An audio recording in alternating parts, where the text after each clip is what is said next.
लोकसभा का चुनाव खत्म हुआ है और चुनाव के दौरान खाली हुई बिहार के रुपौली सीट पर अब विधानसभा चुनाव को लेकर प्रक्रिया तेज हो गई है। नामांकन की प्रक्रिया आज से शुरू हो चुकी है और ऐसे में दोनों खेमों से कौन प्रत्याशी होगा इसको लेकर दिलचस्प स्थिति बनती दिख रही है। फिलहाल तो जेडीयू की ओर से पार्टी प्रत्याशी को फाइनल कर दिया गया है। कलाधर मंडल को पार्टी ने अपना प्रत्याशी घोषित कर दिया है, जो जल्द ही नामांकन दाखिल करेंगे और रुपौली सीट पर एनडीए की ओर से जेडीयू उम्मीदवार के तौर पर मैदान में होंगे। देखिए क्या कहना है पार्टी नेताओं का।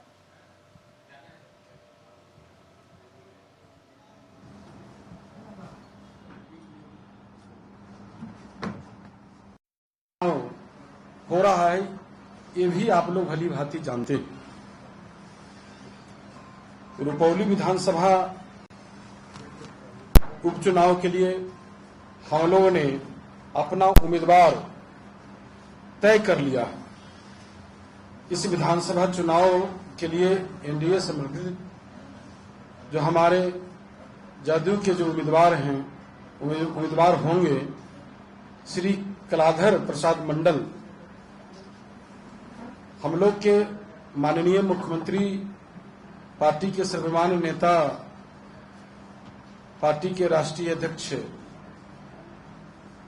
नीतीश कुमार जी ने तय कर दिया बड़ी सोच समझकर इन्हें अपना उम्मीदवार। परिस्थिति में ये उपचुनाव हो रहा है, आप सभी लोग जानते हैं, और अति पिछड़ा समाज से हैं और काफी सामाजिक राजनीतिक काम में वर्षों से जुड़े रहे हैं। पंचायत के भी प्रतिनिधि रहे हैं, पिछले बार चुनाव भी लड़े थे निर्दलीय। एक अनुभवी व्यक्ति को जो अति पिछड़ा समाज के से आते हैं, उनको कलाधर प्रसाद मंडल जी को रुपौली से टिकट मिला है। परिस्थिति में ये उपचुनाव हो रहा है, आप सभी लोग जानते हैं। निश्चित रूप से बहुमत से, ज्यादा बहुमत से जीतकर इस सीट को उनके झोला में दूंगा। इसके पहले आपसे वहाँ पर रुपौली से थी वहाँ पर, और अब वो आरजेडी में चली गई, तो कितनी बड़ी चुनौती होगी आपके? कोई चुनौती नहीं है मेरे सामने, वह कोई चुनौती नहीं है। निश्चित रूप से बहुमत से, ज्यादा बहुमत से जीतकर इस सीट को उनके झोला में दूंगा। इसके पहले आपसे वहाँ पर रुपौली से थी वहाँ पर, और अब वो आरजेडी में चली गई, तो कितनी बड़ी चुनौती होगी आपके? कोई चुनौती नहीं है मेरे सामने, वह कोई चुनौती नहीं है।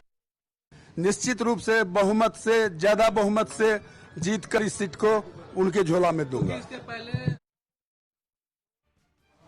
तो एनडीए खेमे ने अपना प्रत्याशी तय कर लिया है। जेडीयू के टिकट पर कलाधर मंडल चुनावी मैदान में होंगे, लेकिन आईएनडीआई अलायंस में रुपौली से कौन कैंडिडेट होगा, किस पार्टी की उम्मीदवारी पर दावेदारी है, इसको लेकर सीपीआई और आरजेडी खेमे में अभी स्थिति स्पष्ट नहीं हो पाई है। दोनों की अपनी अपनी दावेदारी है। क्या कह रहे हैं पार्टी के पदाधिकारी और नेता, सुनिए। गठबंधन के द्वारा जब हम विधानसभा चुनाव लड़े थे तो उसमें रुपौली मेरे ही हिस्से में दिया गया था। 42,000 से ज्यादा वोट हमको मिला।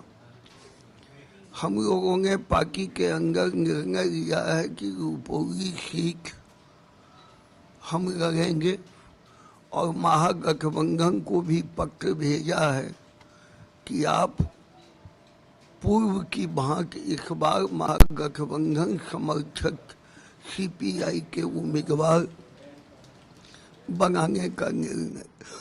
सभी दल अपना अपना दावा करते हैं, लेकिन अंततः जब चुनावी समझौते पर, वार्ता पर मामले आते हैं तो सब कुछ तय हो जाता है।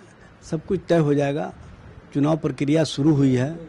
चुनाव प्रक्रिया के अंतिम से पहले सब कुछ स्थिति साफ हो जाएगी। चलिए, तो अब दोनों खेमों के बीच एक और मुकाबला देखने को मिलेगा। पूरे लोकसभा चुनाव अभियान के दौरान हमने दोनों खेमों के बीच का मुकाबला देखा था और काफ़ी तनावपूर्ण स्थिति खासतौर पर पूर्णिया लोकसभा क्षेत्र में आने वाले इस रुपौली विधानसभा सीट पर देखने को मिली थी। बीमा भारती के इस्तीफे के कारण ये सीट खाली हुई है और लोकसभा चुनाव परिणाम में बीमा भारती की स्थिति काफ़ी दयनीय देखने को मिली थी।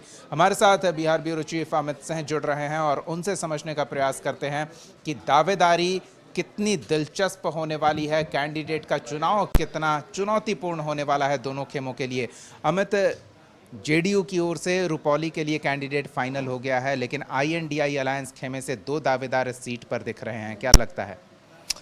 देखिए, जिस तरीके से पूर्णिया में जो कुछ भी हुआ लोकसभा चुनाव में, उसके बाद से ही बीमा भारती जो है वो कई मायने में कह सकते हैं कि नाराज़ भी चल रही हैं। तो अब जो उन्होंने मना कर दिया एक तरीके से, अब जो खबरें आ रही हैं 2 दावेदार हैं और कहीं ना कहीं इसको आपस में बैठ के सुलझाने की कोशिश की जाएगी आरजेडी और तमाम जो आईएनडीआई गठबंधन के लोगों के बीच। लेकिन कहीं ना कहीं यही दिखाई दे रहा है दीपक कि कुछ ना कुछ पेच फंस गया है और पेच फंसा है, इसको सुलझाने की ज़रूर कोशिश की जा रही है। हालांकि एनडीए की तरफ से उम्मीदवार घोषित कर दिए गए हैं। तो ये जो सीट है, उपचुनाव है, यहाँ पर पेच फंसा हुआ है और पेच को सुलझाने की कोशिश की जा रही है। सबसे महत्वपूर्ण है कि पप्पू यादव जो वहाँ से चुनकर आ गए हैं, तो उनकी भूमिका को आप नज़रअंदाज नहीं कर सकते हैं और कहीं ना कहीं उसका एक बड़ा इफेक्ट जो है वो दिखाई देने लगा है। चलिए, पप्पू यादव कितने प्रभावी होंगे, क्योंकि पप्पू यादव एक बार फिर से सुर्खियों में, हम अपने दर्शकों को बता देते हैं कि वो क्यों सुर्खियों में आ गए हैं। दरअसल चुनाव परिणाम आने के बाद पप्पू यादव के विरुद्ध एक व्यवसायी ने रंगदारी मांगने की शिकायत दर्ज कराई थी। उस मामले में पप्पू यादव को कोर्ट से राहत तो मिल गई है, जमानत मिल गई है, लेकिन अब पप्पू यादव सियासी गलियारे में सनसनी फैला रहे हैं ये आरोप लगाकर कि उनकी हत्या की साजिश रची जा रही है और इसमें शामिल हैं कुछ बड़े राजनेता, व्यापारी और हत्या का षड्यंत्र पटना में एक नेता के घर पर रचा जा रहा है। हालांकि उन्होंने किसी का नाम नहीं लिया, लेकिन जिस तरह से पप्पू यादव बीते कुछ दिनों से हमलावर नजर आ रहे हैं, उससे उनका इशारा समझा जा सकता है। सुनिए क्या कह रहे हैं पप्पू यादव। चाहे आपको जितना षड्यंत्र करना हो, षड्यंत्र में सारे नेता इन्वॉल्व हैं, सारे कुछ पदाधिकारी बिजनेसमैन इन्वॉल्व हैं, यहां से पटना तक इन्वॉल्व हैं। पटना में बड़े नेता इन्वॉल्व हैं, बड़े नेता के कोटे पर मीटिंग भी, यहाँ के कई पूर्व जनप्रतिनिधि लोग उनको लेके गए, कई 2 बिजनेसमैन हैं जो इसमें साथ इन्वॉल्व हैं। तो आप जितनी साजिश करना हो कर लीजिए, मरवाने की साजिश हो रही है वो भी कर लीजिए, मैं जिंदा जब तक हूं तब तक नहीं छोड़ूंगा। आप लोगों ने पूर्णिया, कोसी, सीमांचल की जनता के साथ जाति की है, आप लोगों ने जनता को लूटा है, आप लोगों ने जनता पर बोझ दिया है, नहीं छोड़ूंगा। चलिए, तो दिलचस्प है, पप्पू यादव जो चुनाव में आईएनडीआई अलायंस के खिलाफ निर्दलीय मैदान में उतरे हुए थे और जैसा हमारे सहयोगी अमित बता रहे हैं कि उनकी भूमिका रुपौली विधानसभा उपचुनाव में खास हो जाती है और पप्पू यादव अभी हमलावर नजर आ रहे हैं। अमित से पूरी परिस्थितियों को समझने का प्रयास करते हैं। अमित, आपने पप्पू यादव का जिक्र किया, आईएनडीआई अलायंस खेमे से चुनाव के दौरान उनकी नाराजगी दिखी और अभी भी कुछ राजनेताओं के खिलाफ वो षड्यंत्र करने का आरोप लगा रहे हैं। देखिए, पप्पू यादव हमेशा सुर्खियों में बने रहने की उनकी आदत है और पिछले 2 दशकों में हमने देखा है कि पप्पू यादव को बाहुबली के रूप में लोग जानते रहे और पप्पू यादव को आप देखिए इस बार के चुनाव में किस तरीके से लाइमलाइट में आए और तेजस्वी यादव के लिए बहुत बड़ा सिरदर्द है। अगर हम लोग सही मायनों में कहें कि तेजस्वी यादव अगर घबराते हैं, परेशान होते हैं और अगर किसी एक सीट के चलते ज़्यादा वो उनके सर पे पसीना निकला तो वो सीट पूर्णिया की सीट थी और पप्पू यादव थे, क्योंकि पप्पू यादव को दूर करने की कोशिश करते रहे, पप्पू यादव इतने करीब आते रहे और अब देखिए पप्पू यादव सुर्खियों में बने रहे। लोकसभा चुनाव के बीच में तमाम देश विदेश की मीडिया पप्पू यादव को खोजी। अब फिर से पप्पू यादव सुर्खियों में इस बात को लेकर हैं कि उन्हें लगता है कि कोई उनसे जान से मारने की साजिश रच रहा है। एक बड़े राजनीतिक घराने के लोगों पर आरोप भी लगा रहे हैं और वो इशारा किस तरफ है ये हम लोग भी समझ रहे हैं। लेकिन पप्पू यादव की शुरू से एक कोशिश रहती है कि वो सुर्खियों बने रहे। एयरपोर्ट पर जब आए तो रोने लगे, मीडिया ने कुछ सवाल किया कि भाई आप इस तरीके से क्यों, तो मुझे लोग जान से मारने की साजिश रच रहे हैं। तो ये चीज़ें हम लोग पहले भी हम लोग देखते रहे हैं। और दीपक, एक बात समझिए कि पप्पू यादव जो आज जिस तरीके से आपने रुपौली की सीट की बात की, तो उस क्षेत्र में जो प्रभाव है पप्पू यादव का, ये उससे कोई इनकार नहीं किया जा सकता। भले वो सुर्खियों में बने रहे, इस तरीके से लाइमलाइट में आने के लिए कुछ नए तरकीब सोचते हैं, वो कोई बयान दे देते हैं, लेकिन जो पूर्णिया का इलाका है उस इलाके में जो 6 विधानसभा सीट हैं वहाँ पे उनका प्रभुत्व जो है वो ज़रूर है और वो बना भी रहा है। और चाहे वो तेजस्वी यादव हों या फिर एनडीए के नेता हों, इन बात को वो बखूबी समझते हैं कि पप्पू यादव को आप दरकिनार करके उन इलाकों में आप अपने उम्मीदवारों की जीत सुनिश्चित करने में बड़ी मुश्किल होती है। तो इसीलिए सभी चाहते हैं कि पप्पू यादव को मिलाकर रखें, लेकिन पप्पू यादव है कि अपना दमखम दिखाते रहते हैं, कभी वो रो कर, तो कभी वो दबंगई दिखाकर, तो कभी किसी नेता को चिढ़ाकर। तो कहीं ना कहीं पप्पू यादव सुर्खियों में बने रहते हैं। और इस बार का जो नज़ारा है कुछ और है। एक तरफ चुनाव है और दूसरी तरफ पप्पू यादव अपने आप को खतरे में महसूस कर रहे हैं। तो कहीं ना कहीं पप्पू यादव की जो भूमिका है वो अपने आप को लाइमलाइट में लाने की कोशिश करते हैं और उसमें वो सफल भी हो जाते हैं। अमित, लेकिन क्या आरजेडी अपना कैंडिडेट देने से पहले इन परिस्थितियों पर विचार करेगी और जो सीपीआई सहयोगी का दावा है उनके दावों पर भी विचार होगा?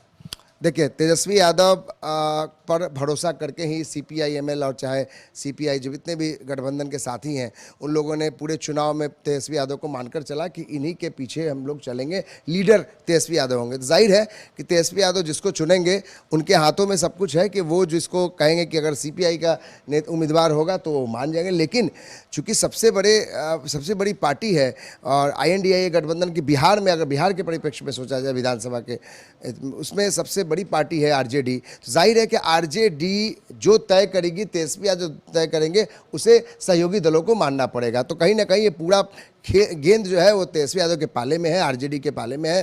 तेजस्वी यादव तय करेंगे और चाहे वो लेफ्ट के लोग हों या कांग्रेस के लोग हैं, उनकी एक मजबूरी कह सकते हैं। वर्ड हम इसलिए कह रहे हैं क्योंकि आप लोकसभा चुनाव में देखिए, जो तेजस्वी यादव ने कहा, जितनी सीटें कही उतनी सीटों पर कांग्रेस को संतोष करना पड़ा, उतनी सीटों पर सीपीआई-एमएल और सीपीआई को संतोष करना पड़ा। तो यहाँ भी वही चीज़ें आपको देखने को मिलेगी कि तेजस्वी यादव, देखिए 20 और 21 तारीख को हमने कहा कि समीक्षा बैठक कर रहे हैं।